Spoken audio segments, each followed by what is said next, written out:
Ya, sebelumnya Miss ucapkan selamat datang ya untuk Ananda semua di kelas 10 di sekolah kita tercinta SMA Al-Azhar Sukawati Pekanbaru 2. Selamat ya karena Ananda sudah masuk ke grade SMA. Baiklah, sebelumnya diperkenalkan, nama Miss adalah biasa Miss dipanggil Miss Ewa. Nah, dalam kesempatan kali ini Miss diberikan amanah untuk mengampu mata pelajaran Pendidikan Pancasila dan Kewarganegaraan atau biasa disebut dengan PPKN. Ya. Baiklah Ananda, kita langsung saja ya masuk ke materi. Materi kita adalah tentang nilai-nilai Pancasila dalam rangka praktik penyelenggaraan negara. Miss kok langsung belajar sih? Karena ini ada kaitannya dengan materi Ananda sebelumnya waktu SMP atau MTS. Mungkin Ananda semua sudah pernah belajar tentang Pancasila dan juga kaitannya dengan penyelenggaraan negara. Namun mungkin saja pembelajaran Ananda sebelumnya belum terlalu spesifik, sehingga di SMA inilah kita akan membahas tuntas tentang kaitan nilai-nilai Pancasila dan juga penyelenggaraan negara. Baiklah Ananda, sebelum kita masuk ke materi, silakan saksikan video berikut ini. Nilai-nilai Pancasila dalam kerangka praktikum penyelenggaraan pemerintahan negara. Pembagian kekuasaan negara Republik Indonesia, sebagaimana kita ketahui, di Indonesia menganut asas trias politika, di mana asas ini dikemukakan oleh John Locke dan kemudian dipopulerkan oleh Montesquieu. Adapun teori ini diperkenalkan di Eropa Barat dan juga Amerika Serikat. Sebagaimana kita ketahui, ada 3 bilik dalam kekuasaan ini, legislatif, eksekutif, dan yudikatif. Dalam konsep pembagian kekuasaan negara, terbagi menjadi 2, sebagaimana diatur dalam Undang-Undang NKRI, yaitu kekuasaan secara horizontal yang merupakan kekuasaan secara sejajar.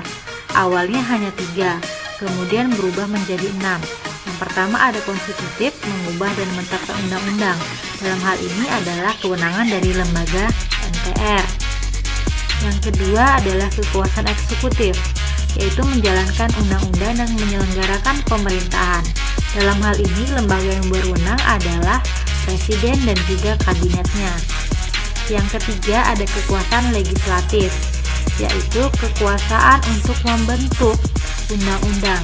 Dalam hal ini lembaga berwenang adalah DPR RI.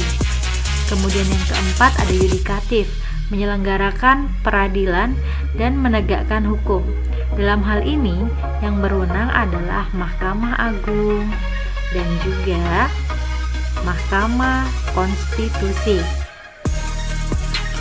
Selanjutnya yaitu kekuasaan eksaminatif, adalah kekuasaan untuk memeriksa pengelolaan dan tanggung jawab keuangan negara. Dalam hal ini lembaga yang berperan adalah BPK atau Badan Pemeriksa Keuangan. Dan yang terakhir adalah kekuasaan moneter untuk menetapkan dan melaksanakan kebijakan moneter. Dalam hal ini lembaga yang berwenang adalah Bank Indonesia. Selanjutnya adalah kekuasaan secara vertikal atau yang kita kenal garis tegak lurus. Sebagaimana diatur dalam pasal 18 ayat 1. Kekuasaan vertikal dimulai dari kekuasaan pusat atau NKRI, kemudian turun kekuasaan provinsi dan kemudian turun lagi ke kekuasaan kabupaten atau kota. Dari kekuasaan provinsi dan juga kabupaten kota mempunyai pemerintahannya sendiri. Kemudian hal ini juga diatur dalam undang-undang, di mana kekuasaan provinsi dan kekuasaan kabupaten kota menggunakan asas desentralisasi, yaitu pembagian kekuasaan antara pusat dan juga daerah. Sebagaimana kita ketahui, dalam asas desentralisasi tidak hanya pemerintah pusat yang memegang kewenangan, namun kewenangan dan juga tugas diserahkan oleh pemerintah pusat kepada pemerintah daerah otonom agar menjalankan tugasnya masing-masing.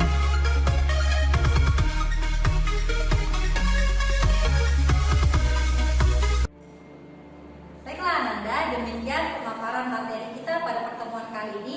Semoga Ananda paham tentang materi yang telah kita ajarkan. Sampai ketemu di pertemuan pembelajaran berikutnya.